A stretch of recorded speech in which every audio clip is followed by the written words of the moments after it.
آج بھی مدینہ کے شہری کسی اجنبی کو دیکھتے ہیں تو اسے محمد کہہ کر پکارتے ہیں اور ساتھی کو یا صدیق۔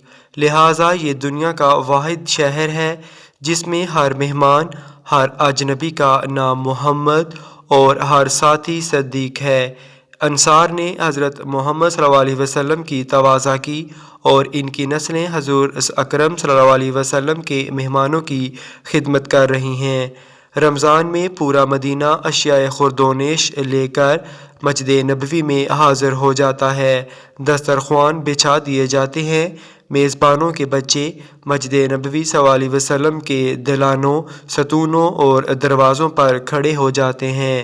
حضور اکرم صلی اللہ علیہ وسلم کا جو بھی مہمان نظر آتا ہے وہ اس کی ٹانگوں سے لپٹ کر افطار کی دعوت دیتے ہیں۔ مہمان دعوت قبول کر لے تو میزبان کے چہرے پر روشنی پھیل جاتی ہے، نامنظور کر دے تو میزبان کی پلکیں گیلی ہو جاتی ہیں۔ میں مسجد نبوی صلی اللہ علیہ وآلہ وسلم میں داخل ہوا تو ایک 7-8 برس کا بچہ میری ٹانگ سے لپٹ گیا اور بڑی محبت سے کہنے لگا، چچا آپ میرے ساتھ بیٹھیں گے؟ میرے منجمد وجود میں ایک نیلگوں شعلہ سا لرز اٹھا۔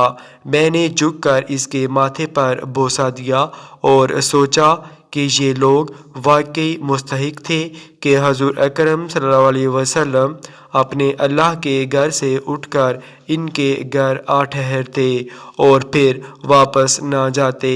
وہاں روضہ اطہر کے قریب ایک دروازہ ہے، باب جبریل۔ آپ صلی اللہ علیہ وسلم ام المومنین حضرت عائشہ صدیقہ رضی اللہ تعالی عنہا کے حجرہ مبارک میں قیام فرماتے تھے۔ افطار کا وقت ہوتا، دسترخوان بچھتا، گھر میں موجود چند کھجوریں اور دودھ کا ایک آدھا پیالہ اس دسترخوان پر چن دیا جاتا۔ سیدنا حضرت بلال حبشی رضی اللہ تعالی عنہ اذان کے لیے کھڑے ہوتے تو آپ صلی اللہ علیہ وسلم فرماتے، عائشہ باہر دیکھیے، باب جبریل کے پاس کوئی مسافر تو نہیں؟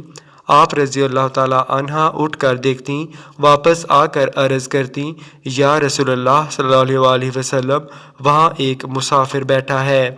آپ صلی اللہ علیہ وسلم کھجوریں اور دودھ کا وہ پیالہ باہر بھجوا دیتے تھے۔ میں جو ہی باب جبرائیل کے قریب پہنچا، میرے پیروں کے ناخنوں سے رانوں کی ہڈیوں تک ہر چیز پتھر ہو گئی۔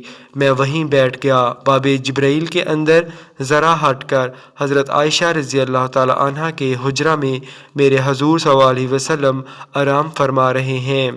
میں نے دل پر ہاتھ رکھ کر سوچا، آج بھی رمضان ہے، ابھی چند لمحوں بعد اذان ہوگی، ہو سکتا ہے آج بھی میرے حضور صلی اللہ علیہ وسلم حضرت عائشہ رضی اللہ تعالی عنہا سے پوچھیں، ذرا دیکھیے باہر کوئی مسافر تو نہیں؟ اور ام المومنین عرض کریں گی، یا رسول اللہ صلی اللہ علیہ وسلم باہر ایک مسافر بیٹھا ہے، شکل سے مسکین نظر آتا ہے، نادام ہے، شرمسار ہے، تھکا ہارا ہے، سوال کرنے کا حوصلہ نہیں، بیکاری ہے لیکن مانگنے کی جرأت نہیں۔ لوگ یہاں کشکول لے کر آتے ہیں، یہ خود کشکول بن کر آ گیا، اس پر رحم فرمائیں۔ یا رسول اللہ صلی اللہ علیہ وسلم بیچارہ سوالی ہے، بیچارہ بیکاری ہے۔ اور پھر میرا پورا وجود آنکھیں بن گیا اور سارے اعضاء آنسو